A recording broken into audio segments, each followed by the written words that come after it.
आपके अपने YouTube channel सोम classes में आपका स्वागत है। तो आज हम लोग कुछ मिसलेनियस क्वेश्चन करेंगे जीके जीएस से रिलेटेड और इसको हम लोग डिस्कस करेंगे, ठीक है। और इसको जल्दी जल्दी से करेंगे और आशा करते हैं कि ये वीडियो आप लोग को आगामी परीक्षाओं में लाभदायक होगी।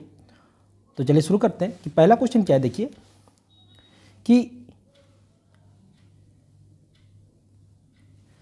देखिए पहला क्वेश्चन है कि भारतीय संविधान में सर्वाधिक प्रभाव निम्न में से किसका है। ठीक है, क्वेश्चन नंबर 1 है कि भारतीय संविधान में सर्वाधिक प्रभाव निम्न में से किसका माना जाता है। तो देखिए क्या है कि भारत सरकार अधिनियम 1935, यूएसए का संविधान, ब्रिटिश संविधान और सोवियत रूस का संविधान। ठीक है, तो इसका जो सही उत्तर हो जाएगा, इसका सही उत्तर हो जाएगा भारत सरकार अधिनियम। ठीक है, इसका सही उत्तर क्या हो जाएगा? भारत सरकार अधिनियम।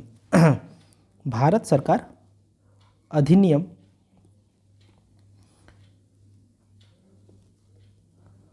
1935 से। ठीक है, सही उत्तर क्या हो जाएगा कि जो सर्वाधिक प्रभाव है भारत सरकार का अधिनियम 1935 से, इसका बहुत ज़्यादा प्रभाव है। ठीक है, अब इसका क्या कहानी है कि माना जाता है कि जो भारतीय संविधान जो बना है लगभग इसका 2/3 हिस्सा 1935 के तत्वों से लिया गया है। अब सेकंड क्वेश्चन है कि भारतीय संविधान द्वारा प्रारंभ में कितने मौलिक अधिकार प्रदान किए गए थे। ठीक है, तो कितने मौलिक अधिकार प्रदान किए गए थे? लगभग ये 7 था। कितना था? 7 मौलिक अधिकार प्रदान किए गए थे। लेकिन हुआ क्या कि 1978 में क्या हुआ कि 44वां संशोधन पारित हुआ। ठीक है, संविधान संशोधन पारित हुआ। इसको फिर से लिखते हैं कि देखिए होता क्या है कि 1978 में लगभग 44वां संविधान संशोधन पारित हुआ, राइट। और कब पारित हुआ? ये 1978 में पारित हुआ। और इसी के अंतर्गत क्या हुआ कि जो 7 मौलिक अधिकार थे वो लगभग 6 मौलिक अधिकार रह गए। ठीक है, जो फंडामेंटल राइट्स हैं वो कितने हैं? अभी 6, पहले ये 7 थे। ठीक है, तो देखिए क्या क्या है। तो सबसे पहला है 6 जो है, याद रखिएगा, समानता का अधिकार है। समानता का अधिकार पहला है, समानता का अधिकार। दूसरा है स्वतंत्रता का अधिकार। तीसरा है शोषण के विरुद्ध अधिकार। और चौथा है धार्मिक स्वतंत्रता का अधिकार। ठीक है, 5वां है संस्कृति तथा शिक्षा संबंधी अधिकार। ठीक है, और छठा है क्या? तो वो है संवैधानिक उपचारों का अधिकार, राइट। तो ये लगभग 6 मौलिक अधिकार है। ठीक है, अब देखते हैं क्या है कि क्वेश्चन नंबर 3 क्या है कि राज्य के नीति निर्देशक सिद्धांत, ठीक है, कौन सा गांधीवादी दर्शन पर आधारित नहीं है। तो इसका सही उत्तर हो जाएगा कि मजदूरों का संरक्षण। ठीक है, क्या है? जो मजदूरों का संरक्षण है वो गांधीवादी विचारधारा के अंतर्गत नहीं आता है या आधारित नहीं है। ठीक है, अब नेक्स्ट देख लेते हैं कि केंद्र सरकार किसकी सिफारिशों के आधार पर भारत के समेकित निधि से राज्य का सहायता अनुदान देती है। केंद्र सरकार किसकी सिफारिशों के आधार पर भारत की समेकित निधि से राज्यों को सहायता अनुदान देती है? तो ये है वित्त आयोग। याद रखिएगा कि वित्त आयोग किस में है? तो आर्टिकल 280 में इसका वर्णन है। वित्त आयोग का वर्णन किस में? आर्टिकल 280 में। ठीक है, और ये जो है भारतीय संविधान में राष्ट्रपति द्वारा प्रत्येक 5 वर्ष पर गठित होने वाली केंद्रीय आयोग है। ठीक है, ये केंद्र मतलब आयोग जो है संघ और राज्यों के बीच ये क्या करता है, राजस्व का वितरण तथा भारत में समेकित निधि के राज्यों के सहायता लागू मतलब सिद्धांतों के संदर्भ में अपनी सिफारिशें देता। तो याद रखिएगा वित्त आयोग जो है ये समेकित निधि के राज्यों की सहायता अनुदान देती है और समेकित नीति है वित्त आयोग है कितने में, तो 280 में। देखिए अब क्या है कि क्वेश्चन नंबर 5 क्या है कि भारत में अविशिष्ट शक्तियाँ निहित होती है।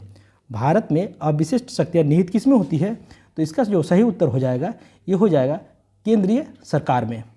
ठीक है, तो भारत में अवशिष्ट शक्तियाँ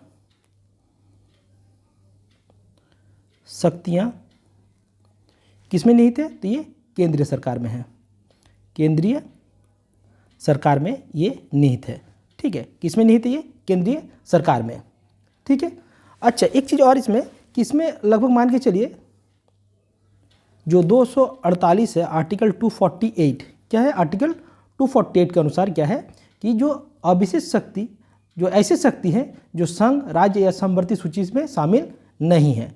अविशिष्ट शक्ति किसको कहते हैं, जो कि आर्टिकल 248 में है, जो कि संघ सूची में या फिर कह ले कि ये समवर्ती सूची में या राज्य सूची में जो नहीं आएंगे वही शक्तियाँ अविशिष्ट शक्तियाँ कहलाती है। ठीक है, अब क्वेश्चन नंबर 6 क्या है कि भारत सरकार का मुख्य कानूनी सलाहकार किसे कहा जाता है। भारत सरकार का मुख्य कानूनी सलाहकार किसे कहा जाता है, तो ये है भारत के महान्यायवादी, जिसको हम लोग क्या कहते हैं, अटॉर्नी जनरल। ठीक है, तो देखिए सबसे याद रखिएगा जो आर्टिकल 76 है, आर्टिकल 76 है, ये क्या है, भारत के महान्यायवादी का वर्णन है, महान्यायवादी का वर्णन किया गया है। राइट, और कहा जाता है कि ये भारत सरकार के मुख्य कानूनी सलाहकार हैं। ठीक है, अब क्वेश्चन नंबर 7 आ जाते हैं कि देखिए क्या है कि भारतीय संविधान के किस अनुच्छेद के अनुसार राज्य विधान परिषद बनाई या समाप्त की जा सकती है।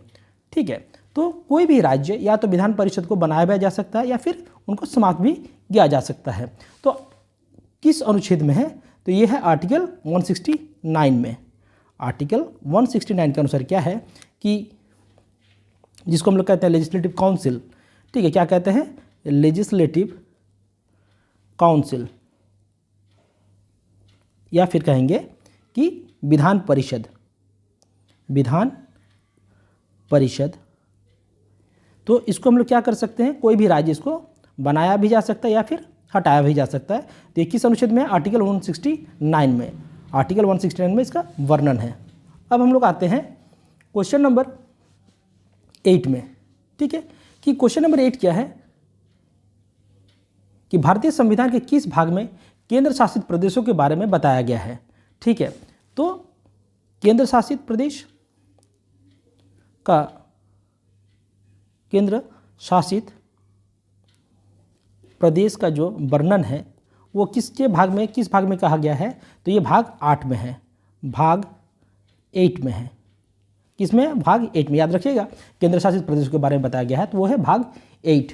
अब हम लोग देखते हैं कि कोको कोला जैसे पेय पदार्थ में किस अम्ल की उपस्थिति में कारण खट्टा स्वाद का अनुभव होता है। याद रखिएगा कि कोको कोला जो भी कोल्ड ड्रिंक्स है हम जो पीते हैं, मतलब जैसे कोक हो गया, पेप्सी हो गया, तो ये जो अम्ल की उपस्थिति होता है वो कौन सा होता है, वो है फॉस्फोरिक अम्ल। कौन सा है, फॉस्फोरिक अम्ल।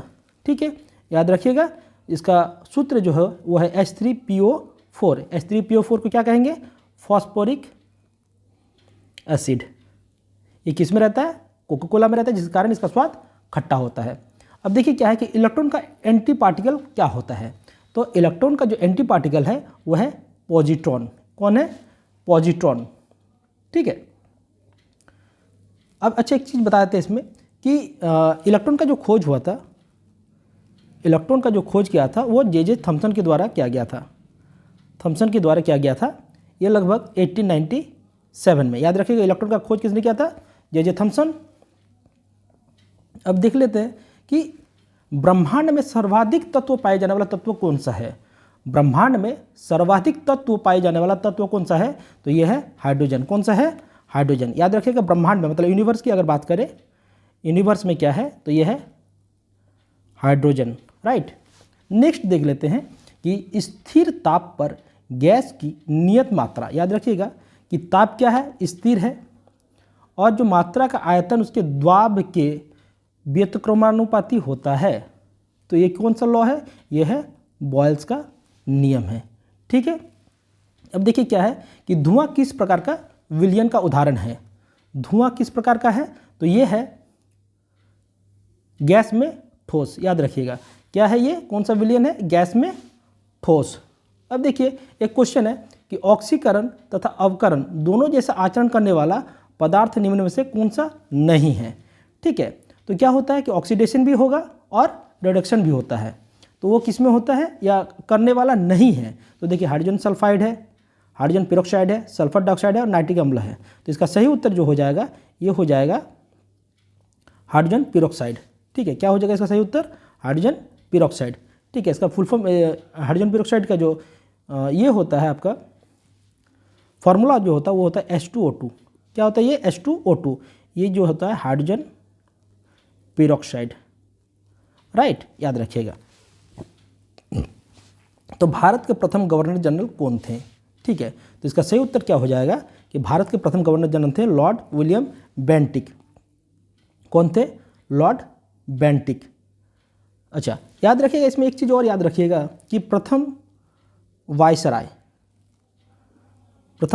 कौन थे, तो ये थे लॉर्ड कैनिंग, लॉर्ड कैनिंग,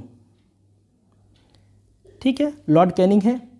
अच्छा, याद रखिएगा कि जो प्रथम गवर्नर जनरल थे वो थे माउंट बैटन। कौन थे, माउंट बैटन।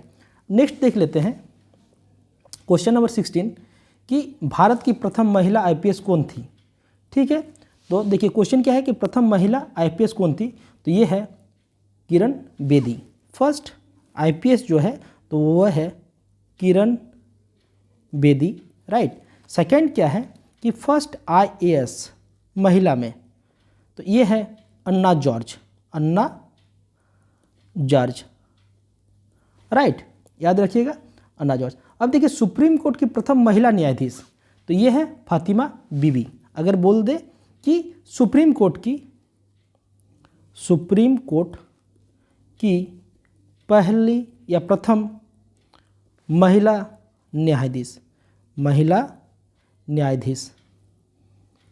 तो ये कौन है, तो ये है फातिमा बीबी, ठीक है। तो ये तो हो गया सुप्रीम कोर्ट के। अब अगर बात आई कि उच्च न्यायालय के, तो वो है लीला सेठ। लीला सेठ कौन थे, लीला सेठ, तो ये थे उच्च न्यायालय की प्रथम महिला मुख्य न्यायाधीश, ठीक है, लीला सेठ, हाई कोर्ट की। चलिए अब देखते हैं कि फॉल बैक शब्द निम्न से किस खेल से संबंधित है। तो इसका सही उत्तर हो जाएगा, क्या हो जाएगा, फॉल बैक का कुश्ती। क्या हो जाएगा, फॉल बैक क्या हो जाएगा, कुश्ती। अच्छा, कुश्ती से रिलेटेड और दो चार को वर्ड आप लोग देख लीजिए क्या क्या है, कि जैसे फॉल बैक हो गया, डॉग फॉल हो गया, फिर पुल हो गया, फिर क्या हो गया, चीत। ये सब जो है कुश्ती से रिलेटेड शब्द है, पुल, चीत, डॉग फॉल, राइट। अब देखिए क्या है कहानी कि कागजी मुद्रा जारी करने वाला प्रथम देश कौन सा है, तो वो है चीन है। कागजी मुद्रा प्रथम जारी करने वाला प्रथम देश कौन था, तो वो था चीन, ठीक है। नेक्स्ट देख लेते हैं कि भारत ने सर्वप्रथम किस वर्ष राष्ट्रमंडल खेलों में भाग लिया। ये क्वेश्चन इसलिए इंपॉर्टेंट है क्योंकि अभी राष्ट्रमंडल खेल 2022 में ही हुआ था, जो कि बर्मिंघम में हुआ था, और भारत को लगभग 61 मेडल जीता है, राइट, 61 मेडल भारत ने। बर्मिंघम में हुआ था 2022 का राष्ट्रमंडल खेल। तो क्वेश्चन ये है कि किस वर्ष राष्ट्रमंडल खेलों में भाग लिया था, तो वो था 1934। कब लिया था, 1934, ठीक है, कब लिया था, 1934 में। अगर शुरू किया जाए कि प्रथम राष्ट्रमंडल खेल कब हुआ था, तो वो ये हुआ था लगभग 1930 में। 1930 में ये हुआ है। 1930 में कहाँ पे हुआ था, तो कनाडा में हुआ था, राइट, 1930 में कनाडा में हुआ था। अब देखिए क्या है क्वेश्चन यहाँ पे, लगभग ये 19 क्वेश्चन लगभग खत्म हो गया है। अच्छा, अब आते हैं नीचे और आपको कुछ क्वेश्चन मिल जाएंगे। देखिए क्या है,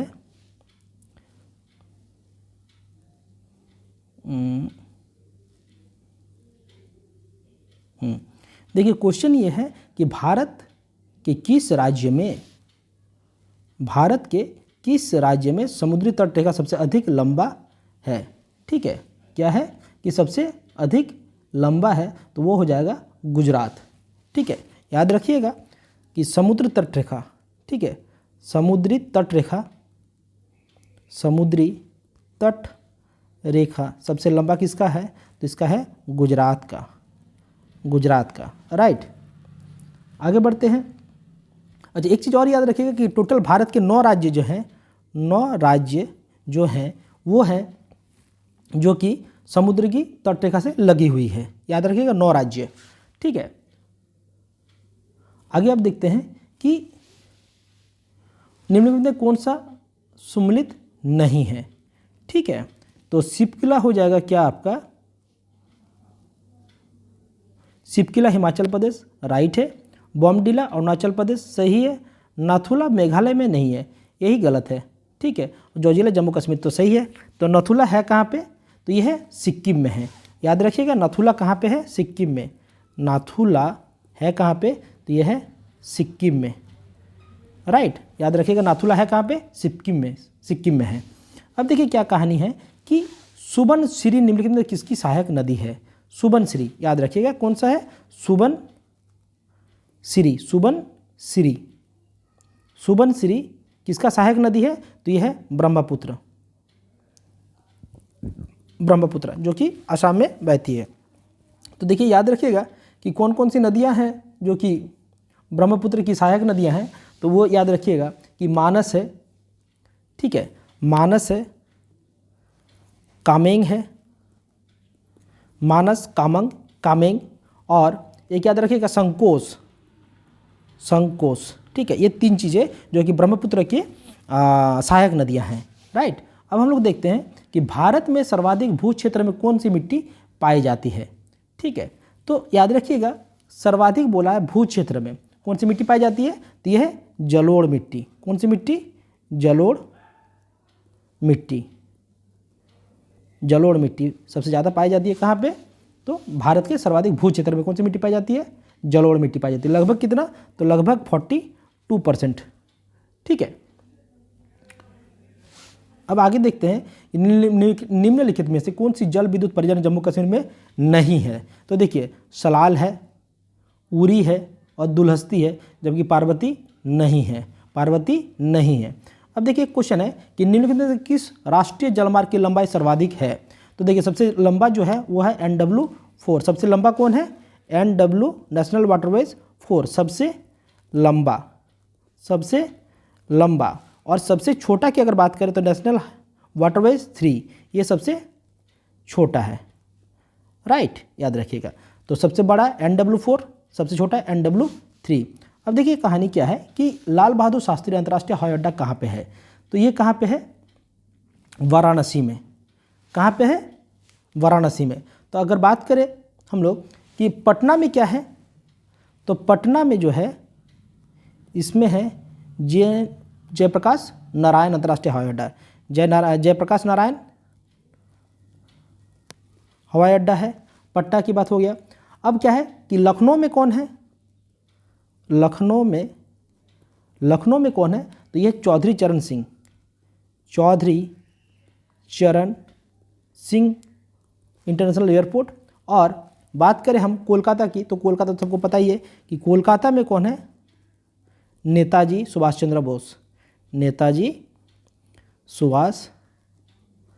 चंद्र बोस हवाई अड्डा। राइट, चलिए नेक्स्ट देख लेते हैं कि निम्नलिखित में कौन उष्णकटिबंधीय है।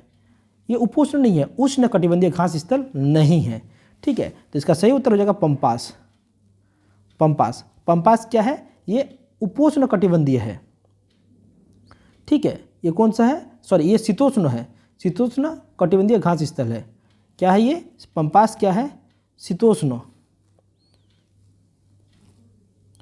शीतोष्ण कटिबंध बंध, याद रखिएगा ये कौन सा है, शीतोष्ण कटिबंध है पंपास। अच्छा, पंपास कहाँ पे पाया जाता था, ये अर्जेंटीना में, ठीक है, अर्जेंटीना में ये पाया जाता है पंपास, राइट। अच्छा, नेक्स्ट क्वेश्चन क्या है कि प्रथम पृथ्वी शिखर सम्मेलन का आयोजन कहाँ किया गया है, तो ये हुआ था रियो दो जनेरियो में, ठीक है। रियो दो जनेरियो में कब हुआ था, लगभग 1992 के आसपास या 1992 में ये हुआ था, ठीक है। अब देखिए कि नेक्स्ट क्वेश्चन है कि नेरी राष्ट्रीय पर्यावरण अभियांत्रिकी शोध संस्थान, ठीक है, क्या है, NEERI, national environment engineering research institute,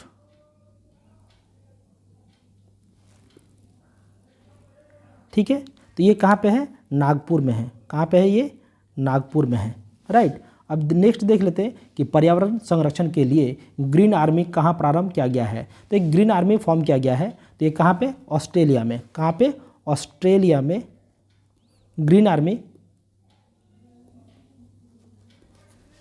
बना है। अब देखिए क्या है कि समुद्र वातावरण में मुख्य प्राथमिक उत्पादक होते हैं, क्या होते हैं, तो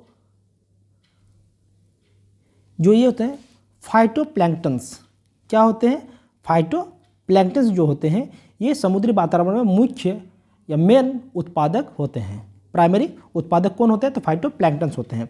देखिए अब कहानी क्या है कि मॉन्ट्रियल प्रोटोकॉल, ठीक है, मॉन्ट्रियल प्रोटोकॉल, तो ये किससे रिलेटेड है, याद रखिएगा, ओजोन से, ठीक है, किससे रिलेटेड है, ये ओजोन से। और ये प्रोटोकॉल स्टार्ट कब हुआ था, ये प्रोटोकॉल जब स्टार्ट हुआ था तो 1 जनवरी 1989 में, कब हुआ था ये, 1989 से ये लगभग शुरू है ओजोन प्रोटोकॉल, मतलब ओजोन के लिए मॉन्ट्रियल प्रोटोकॉल, राइट। और ये ओजोन परत से संरक्षण के लिए संबंधित है, ठीक है। अब देखिए नेक्स्ट क्वेश्चन क्या है कि निम्नलिखित में कौन सी सभ्यता अपने नगर नियोजन के लिए प्रसिद्ध थी, अपने नगर नियोजन के लिए प्रसिद्ध कौन सी थी, तो हम लोग पता ही है, सिंधु घाटी सभ्यता, ठीक है।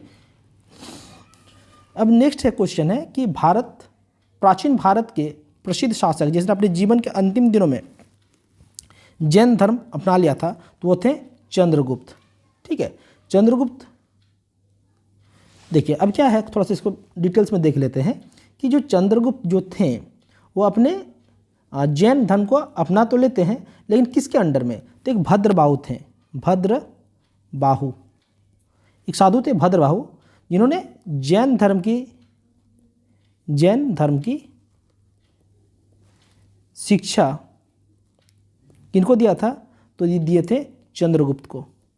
और फिर चंद्रगुप्त ने जो कैवल्य कहते हैं, जो जैन धर्म में कहा जाता है, जो मरने की अवस्थिति होती है उसको कहते हैं कैवल्य, तो उन्होंने या फिर उपवास या सलालेखना करके अपना शरीर को श्रवणगोला में, याद रखिएगा श्रवणगोला में, चंद्रगुप्त ने अपना जीवन त्याग कहाँ पे दिया था, श्रवणगोला, जो कि कर्नाटक में है, लगभग 298 ईस्वी पूर्व में, राइट। अब देखिए नेक्स्ट क्वेश्चन क्या है कि ग्रीक बौद्ध कला के नाम से कौन जाना जाता है, मथुरा कला, मधुबनी कला, इनमें से कोई नहीं, तो इसका सही उत्तर हो जाएगा गंधार कला, ठीक है। अब देखिए एक क्वेश्चन है कि चंगेज खां कौन, तो चंगेज खां ने किसके शासनकाल में भारत की सीमाओं पर आक्रमण किया था, तो चंगेज खां जो कि मंगोल के थे, ठीक है, मंगोलिया के थे या मंगोल जो बोलिए, तो शासनकाल में भारत की सीमा पर आक्रमण किया था, तो उस समय कौन थे, इल्तुतमिश थे, ठीक है। मंगोल आक्रमणकारी कौन थे, चंगेज खान थे, जो कि भारत की सीमाओं पर आक्रमण किया था। उस समय भारत के शासक कौन थे, तो ये इल्तुतमिश थे, ठीक है। और इन्होंने क्या किया था, जो चंगेज खान जो थे, चंगेज खान क्या किए थे कि जलालुद्दीन का पीछा करता हुआ भारत पहुंचा था, भारत पहुंचा था, ठीक है। अब देखिए दिल्ली सल्तनत के अंतिम वंश कौन थे, तो याद तो सबको ही रहता है कि लोधी वंश जो था वो दिल्ली सल्तनत के दिल्ली सल्तनत का अंतिम शासक, अंतिम वंश कौन था? दिल्ली सल्तनत का अंतिम वंश कौन था? तो ये लोदी वंश। कौन था? लोदी वंश। ठीक है, तो इसके संस्थापक जो थे कौन थे? तो बहलोल लोदी, याद रखिएगा, बहलोल लोदी संस्थापक थे लोदी वंश का। और इसके जो अंतिम शासक थे वो थे इब्राहिम लोदी। ठीक है, इब्राहिम लोदी अंतिम शासक, बहलोल लोदी प्रथम शासक। लोदी वंश के स्थापना बहलोल लोदी के द्वारा किया गया था। अब हम लोग देखते हैं कि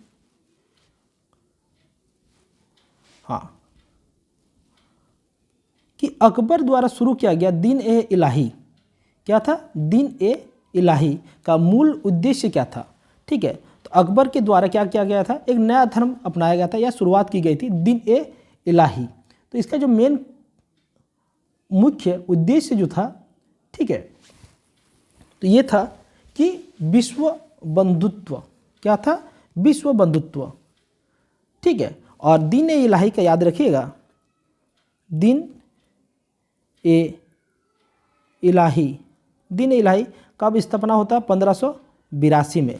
दीन ए इलाही का स्थापना कब होता है? 1582 में। और इसका प्रथम अनुयायी जो था, याद रखिएगा, प्रथम अनुयायी ये थे बीरबल। ठीक है, कौन थे? बीरबल। राइट, अब नेक्स्ट देख लेते हैं कि भारतीय राष्ट्रीय कांग्रेस के प्रथम मुस्लिम अध्यक्ष कौन थे?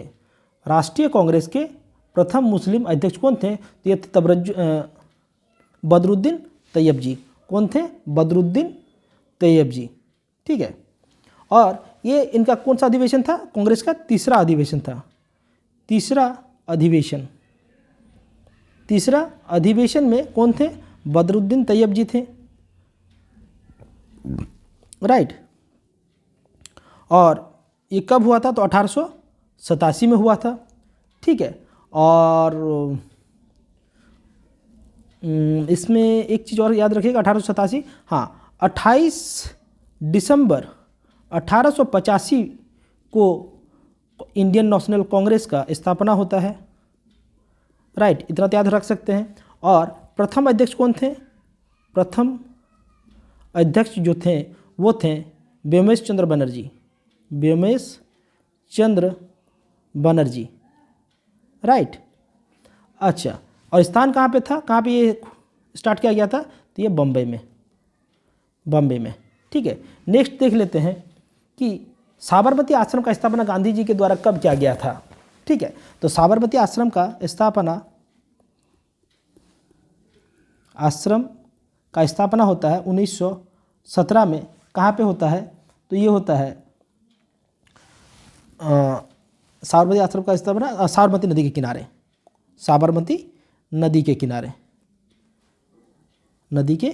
किनारे होता है। राइट, नेक्स्ट देख लेते हैं कि निम्न में से किस घटना के पहले सविनय अवज्ञा आंदोलन हुआ था? तो कब हुआ था? तो देखिए, होता क्या है कि गांधी इरविन समझौता जो होता है वो होता है 5 मार्च 1931 को। ठीक है, देखिए साइमन कमीशन कब था? तो साइमन कमीशन आया था लगभग 3 फरवरी 1928 को। ठीक है, चौरी चौरा हत्याकांड जो हुआ था ये हुआ था 5 फरवरी 1922 को। ठीक है, अच्छा, पूना पैक्ट जो हुआ था ये भी हुआ था लगभग 1932 को। और गांधी इरविन समझौता कब होता है? तो ये होता है 1931 को। ठीक है, तो सविनय अवज्ञा आंदोलन कब होता है? ये लगभग होता है 1930 में। और गांधी इरविन समझौता कब होता है? 1931 में। तो इसका सही उत्तर क्या हो जाएगा कि देखिए क्वेश्चन क्या कहा गया है कि निम्न में से किस घटना के पहले सविनय अवज्ञा आंदोलन हुआ था? तो देखिए गांधी इरविन समझौता कब होता है? 1931 में। और सविनय अवज्ञा होता कब? 1930 में। तो इसका सही उत्तर क्या हो जाएगा? गांधी इरविन समझौता। अब देखिए क्या है कि रविन्द्रनाथ टैगोर की गीतांजलि निम्न में से किसका संग्रह है? किसका संग्रह है? तो यह है कविताओं का। इसका संग्रह है कविताओं का। ठीक है, और गांधी जी रविन्द्रनाथ टैगोर साहब को या रविंद्रनाथ टैगोर को कब मिला था? तो 1913 में नोबेल पुरस्कार मिला था। ठीक है, अब देखिए क्या है कहानी, एक क्वेश्चन क्या है, इसका तो हो गया कविता। अब नेक्स्ट क्वेश्चन है कि भारत ने किस देश को हराकर पहली बार थॉमस कप जीता है? ठीक है, तो इसका सही उत्तर हो जाएगा इंडोनेशिया। याद रखिएगा, थॉमस कप पुरुषों के लिए होता है और उबेर कप महिलाओं के लिए होता है। राइट, अब देखिए थॉमस कप जो हुआ इस बार भारत जीता और हारा कौन? तो वो है इंडोनेशिया। ठीक है, और ये दोनों थॉमस और उबेर किससे रिलेटेड है? तो ये टेनिस से, ठीक है, सॉरी बैडमिंटन से। किससे? तो बैडमिंटन से।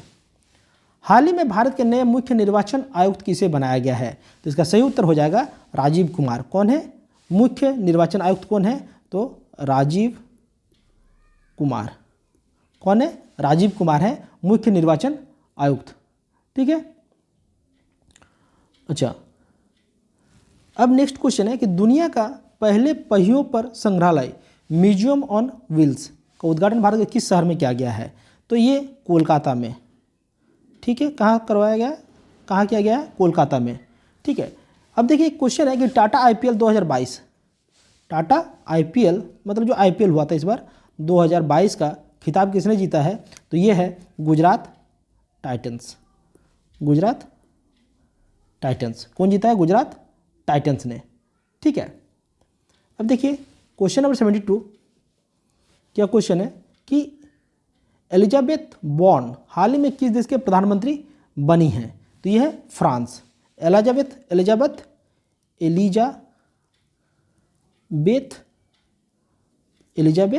बॉर्न कहाँ की है? ये फ्रांस की क्या है? प्रधानमंत्री है। याद रखिएगा, फ्रांस की प्रधानमंत्री। अंतर्राष्ट्रीय बुकर पुरस्कार, तो इंटरनेशनल बुकर प्राइज किसको मिला है? इंटरनेशनल बुकर प्राइज ये मिला है गीतांजलि श्री को। किसको मिला है? गीतांजलि श्री। ठीक है, याद रखिए गीतांजलि श्री। अच्छा, इसका जो उपन्यास था गीतांजलि श्री के द्वारा जो उपन्यास लिखा गया था वो था टॉम ऑफ सैंड। कौन सा था ये? Tom of sand. ठीक है, नेक्स्ट क्वेश्चन है कि कोविड-19 महामारी के समय निम्न से किस एक्ट के तहत भारत सरकार ने फेस मास्क और सैनिटाइजर को अनिवार्य वस्तु घोषित किया गया था? तो यह था आवश्यक वस्तु अधिनियम 1955। ठीक है, कौन सा था? आवश्यक वस्तु अधिनियम 1955। देखिए अब क्या है कि विश्व पृथ्वी दिवस 2022 का थीम क्या था? ठीक है, तो सबसे पहले हम लोग वर्ल्ड अर्थ डे मनाते कब हैं? तो ये है 22 अप्रैल को। 22 अप्रैल को हम लोग क्या मनाते हैं? वर्ल्ड अर्थ डे या विश्व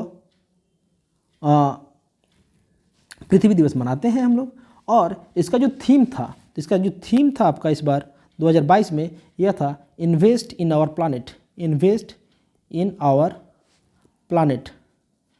क्या था? Invest in our planet. Right, अब नेक्स्ट देख लेते हैं कि riding free my Olympic journey पुस्तक किसके द्वारा लिखा गया है? ठीक है, तो याद रखिएगा जो ये पुस्तक है riding free my Olympic journey इम्तियाज़ अनीस के द्वारा लिखा गया है। इम्तियाज़ अनीस के द्वारा क्या लिखा गया है कि ये riding free my Olympic journey. ठीक है, और याद रखिएगा कि ओलंपिक में इम्तियाज़ अली जो थे घुड़सवारी में, ठीक है, इन्होंने पार्टिसिपेट किया था ओलंपिक में। कौन? तो इम्तियाज़ अनीस, और इन्हीं के द्वारा लिखा गया था riding free my Olympic journey. क्या लिखा गया था? Riding free my Olympic journey. Right, याद रख लीजिएगा riding free my Olympic journey किसके द्वारा लिखा गया था? तो इम्तियाज़ अनीस के द्वारा। और ये हैं कौन? तो ये घुड़सवारी करते हैं। नेक्स्ट क्वेश्चन क्या है कि हाल ही में किस देश द्वारा विकसित दुनिया के पहले डीएनए आधारित वैक्सीन जाइकोव डी के आपातकालीन उपयोग की मंजूरी दी गई है। ठीक है, तो इसका सही उत्तर हो जाएगा भारत। कौन सा सही उत्तर हो जाएगा? भारत। ठीक है, लगभग यहाँ पे ये सारे क्वेश्चन समाप्त हो गए हैं। आशा करते हैं वीडियो आप लोग को अच्छा लगा होगा और कमेंट में बताएं कि अच्छा लगा कि नहीं। अगर अच्छा लगा तो इसको लाइक करें, वीडियो को लाइक करें, शेयर करें और चैनल को सब्सक्राइब कर लें तो मेरे लिए बहुत ही अच्छी बात होगी। ठीक है, धन्यवाद।